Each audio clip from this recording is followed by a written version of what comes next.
오늘 은혜 받으실 하나님의 말씀은 로마서 12장 1절부터 8절 말씀입니다. 로마서 12장 1절부터 8절 말씀 함께 읽겠습니다. 그러므로 형제들아 내가 하나님의 모든 자비하심으로 너희를 권하노니 너희 몸을 하나님이 기뻐하시는 거룩한 산 제물로 드리라. 이는 너희가 드릴 영적 예배니라.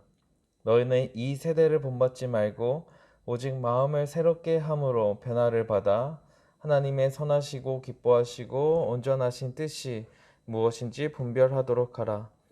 내게 주신 은혜로 말미암아 너희 각 사람에게 말하노니 마땅히 생각할 그 이상의 생각을 품지 말고 오직 하나님께서 각 사람에게 나누어 주신 믿음의 분량대로 지혜롭게 생각하라. 우리가 한 몸에 많은 지체를 가졌으나 모든 지체가 같은 기능을 가진 것이 아니니 이와 같이 우리 많은 사람이 그리스도 안에서 한 몸이 되어 서로 지체가 되었느니라. 우리에게 주신 은혜대로 받은 은사가 각각 다르니 혹 예언이면 믿음의 분수대로, 혹 섬기는 일이면 섬기는 일로, 혹 가르치는 자면 가르치는 일로, 혹 위로하는 자면 위로하는 일로, 구제하는 자는 성실함으로, 다스리는 자는 부지런함으로, 공의를 베푸는 자는 즐거움으로 할 것이니라. 아멘. 오늘도 하나님의 은혜와 평강에 이 말씀 묵상을 함께하는 모든 성도님들에게 함께 하시길 기도드립니다. 로마서 11장까지는 죄인이 어떻게 하면 구원을 받을 수 있을까에 대해서 바울은 설명해 왔습니다. 그리고 이제 로마서 12장부터는 구원받은 성도들이 앞으로 어떻게 살아가야 할지를 구체적으로 말하고 있습니다. 그 중에서 이제 첫 번째 모습이 있는데요. 그것은 바로 예배입니다. 1절을 함께 읽겠습니다.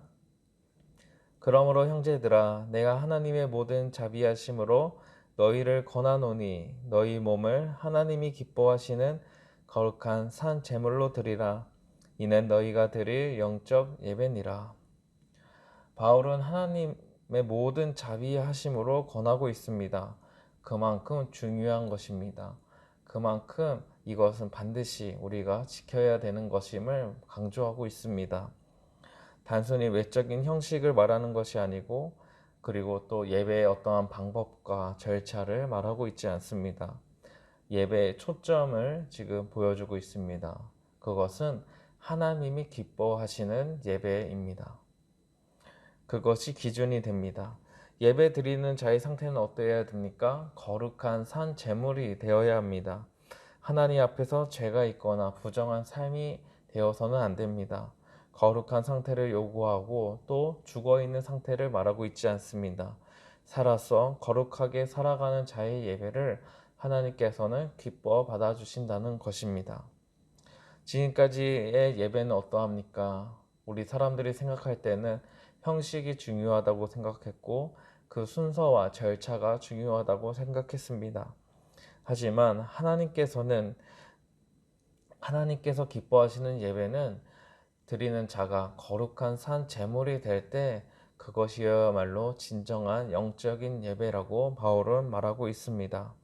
삶을 드리는 것입니다. 나의 성공과 나의 유익을 위해서, 나의 평안을 위해서 예배를 드리는 것이 아니라 하나님께 드려지기 위해서, 하나님께 내가 사용받기 위해서 그렇게 원하는 그 삶이 바로 하나님께서 기뻐하시는 영적인 예배가 되는 것입니다. 그러한 예배자의 모습이 진정한 구원을 받은 자의 삶임을 지금 바울은 가르치고 있습니다. 그 다음 모습은 분별입니다. 2절을 함께 읽겠습니다. 너희는 이 세대를 본받지 말고 오직 마음을 새롭게 함으로 변화를 받아 하나님의 선하시고 기뻐하시고 온전하신 뜻이 무엇인지 분별하도록 하라. 분별에서 중요한 것은 무엇일까요? 바로 기준입니다. 어떠한 기준을 가지고 있는지에 따라서 보이는 것이 또 들리고 느껴지는 것이 달라지기 때문입니다. 자신의 주관대로 분별하는 것은 참으로 위험합니다. 특히 우리 사람은 죄로 인해서 주관이 변질되었기 때문입니다. 잘못 생각할 수 있고 잘못 보거나 잘못 들을 수 있습니다. 그러하기에 우리의 기준은 하나님께서 선하시고 또 온전하시고 기뻐하시는 뜻, 그것이 기준이 되어야 합니다. 우리가 이 기준을 놓치기 시작하면 우리는 이 세대를 본받기 너무나 쉽습니다. 세상의 가치와 기준을 따르게 됩니다. 그러하기에 우리는 하나님의 뜻을 늘 기억하면서 그 뜻을 가지고 마음을 새롭게 하고 변화를 받아야 하는 것입니다. 재성을 가진 우리는 세상의 사람들의 말에 흔들리기가 쉽습니다. 성공을 살아가는 모습이 좋아 보이기도 합니다.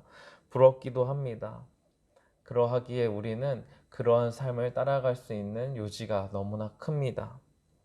이러한 삶을 버리고 하나님께서 보시기에 어떠한 것이 선인지 또 어떠한 것이 온전하시고 또 기뻐하시는 뜻인지를 우리는 분별해야 합니다. 그것은 오직 성경을 통해서 우리는 확인할 수 있습니다. 그제서야 우리는 온전한 분별력을 가질 수 있는 것입니다. 이것 또한 구원받아 하나님의 백성이 된 사람들이 할 수 있는 것입니다. 세 번째 모습은 지혜를 갖는 것입니다. 3절을 함께 읽겠습니다. 내게 주신 은혜로 말미암아 너희 각 사람에게 말하노니 마땅히 생각할 그 이상의 생각을 품지 말고 오직 하나님께서 각 사람에게 나누어 주신 믿음의 분량대로 지혜롭게 생각하라. 지혜롭게 생각한다는 것은 무엇일까요? 지식이 많다 또는 무언가를 많이 알고 있다는 것과는 사실 다른 문제입니다. 또 IQ가 높다 또는 똑똑하다는 것과도 다른 것입니다. 그것은 성경적이지 않습니다. 3절에서 우리가 알 수 있는 것은 지혜롭다는 것은 마땅히 생각할 그 이상의 생각을 품지 않는 것입니다. 너무 과한 생각을 하다 보면 우리는 세상이 이상하게 보이기 시작합니다. 교회 성도들 간에도 오해가 쌓이기 쉽습니다. 별 아닌 문제인데도 과하게 생각하다 보면 큰 문제가 되어버립니다. 때문에 과한 생각은 지혜롭지 않고 어리석을 뿐입니다. 오직 하나님께서 나누어 주신 그 믿음의 분량대로 생각하는 것이 바로 지혜입니다. 믿음으로 생각하는 것이 지혜라고 정리할 수 있습니다. 하나님에 대한 믿음을 가지면 가질수록 우리는 세상의 가치가 점점 어리석게 보이고 하나님의 말씀이어야말로 진정한 지혜임을 우리가 알게 되고 깨닫게 됩니다. 이제 성도들이 한 몸이고 그리스도의 한 몸이고 또 한 지체임을 지금 바울은 이제 가르치는데요. 4절 5절을 함께 읽겠습니다. 우리가 한 몸에 많은 지체를 가졌으나 모든 지체가 같은 기능을 가진 것이 아니니 이와 같이 우리 많은 사람이 그리스도 안에서 한 몸이 되어 서로 지체가 되었느니라. 우리 사람의 몸에는 많은 기관들이 있습니다. 또 성경에는 그것을 지체라고 지금 표현합니다. 같은 기능을 가진 것은 아니지만 한 몸이 되어서 살아갑니다. 이처럼 교회도 같습니다. 각자 성도들의 생각과 모습은 다르고 또 추구하는 방향도 다릅니다. 하지만 한 몸이 된다는 것입니다. 각자 맡겨진 사역과 직분도 다르지만 합력하여 선을 이루게 되고 합력하여 복음을 전하게 되는 것입니다. 더욱 놀라운 것이 있다면 그것은 한 몸이 된다는 것입니다. 죄인의 모습으로는 구원받지 못한 자의 모습으로는 도저히 하나가 될 수 없습니다. 오늘날 우리 사회의 모습만 봐도 늘 분쟁과 갈등이 있습니다. 하지만 교회는 구원받은 자의 모임은 하나가 될 수 있는 것입니다. 한 몸인 교회가 이제 어떻게 사역을 해야 될지 가르치고 있습니다. 6절부터 8절을 함께 읽겠습니다.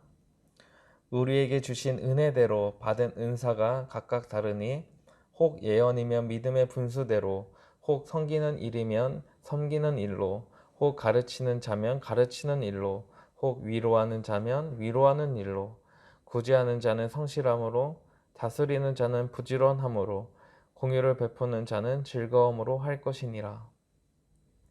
교회 안에는 각자 받은 은사가 다릅니다. 그 은사에 따라서 우리는 사역을 감당하고 있습니다. 어떤 은사가 뛰어나거나 특별한 것도 아닙니다. 각각 은사에 따라서 맡겨진 직분과 교회의 사역을 감당해 나가면 됩니다. 이것이 바로 한 몸으로서 주님께서 원하시는 교회의 모습입니다. 이것이 이럴 때 우리는 조화를 이룰 수 있습니다.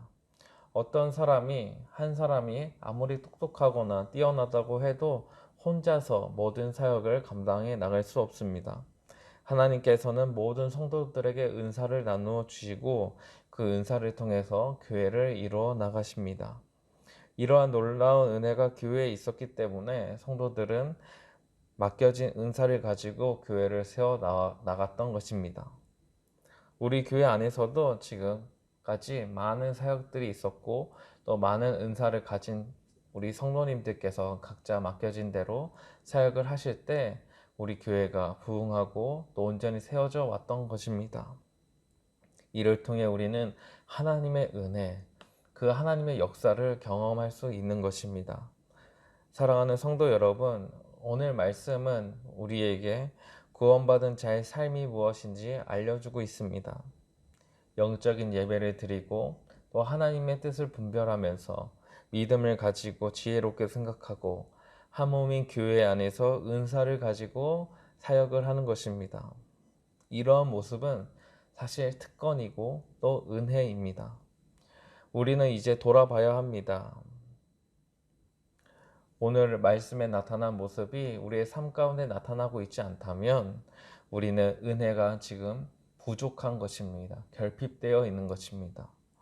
예배가 온전히 못하거나 또 세상의 가치를 따라가고 하나님의 뜻이 무엇인지 분별이 되지 않거나 또 믿음대로 생각이 되지 않고 늘 어리석은 방향, 세상의 방향을 따라 살아가게 되거나 또 한 몸인 교회 안에서 자꾸 갈등을 겪거나 이러한 것들은 결국 내 자신의 문제입니다.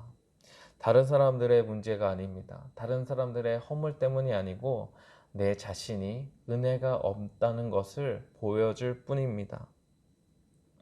내 자신이 하나님의 구원의 은혜를 멀리하고 있다는 것을 반증하고 있을 뿐입니다.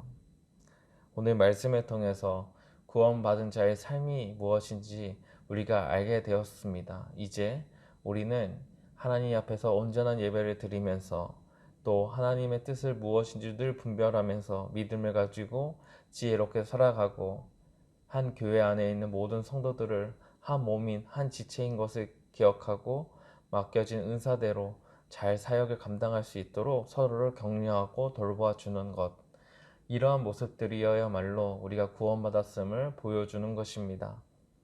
이러한 마음을 가지고 또 하나님께 주시는 은혜를 가지고 또 교회로서 또 예배자로서 온전히 살아가는 저와 우리 성도님들 되시길 기도드립니다. 기도하시겠습니다. 하나님 아버지, 우리를 구원하여 주시고 새로운 삶을 살게 하시니 감사드립니다. 우리에게 감히 하나님 앞에 나와 예배를 드릴 수 있는 특권을 허락하여 주시고 또 하나님의 뜻이 무엇인지 깨닫게 하여 주시니 감사드립니다. 우리가 이 세상을 살아갈 때 믿음을 가지고 지혜롭게 생각할 수 있도록 인도하여 주시옵소서. 우리가 또 교회 안에서 살아갈 때 또 각자 주신 은사대로 사역을 감당할 때마다 저희들 은혜를 더하여 주시고 한 몸이고 한 지체인 것을 기억하며 우리가 서로를 돌보고 격려하고 세워줄 때 우리 교회 역시 든든히 세워져 나갈 줄 믿사오니 하나님, 우리가 예배자로서 또 구원받은 백성으로서 우리가 성도로서 우리가 하나님의 뜻을 온전히 붙들고 살아갈 수 있도록 그 하나님의 뜻이 온전히 우리의 삶을 통해서 이루어질 수 있도록 인도하여 주시옵소서. 그 은혜가 없으면 우리에게는 예배가 유익이 되지 않고 또 분별할 수도 없고 지혜롭게 생각할 수도 없고 우리가 한 몸을 이루며 살아갈 수도 없습니다. 하나님, 우리 살아가는 그 삶의 발걸음 한 걸음 한 걸음마다 하나님 은혜를 더하여 주시고 우리의 생각과 모든 것을 주장하여 주시어서 우리가 진정 구원받은 자의 삶을 이 세상 가운데서 살아가며 이 어두운 세상에 빛이 되고 또 소금이 되는 놀라운 은혜를 허락하여 주시옵소서. 살아계신 예수님의 이름으로 기도드립니다. 아멘.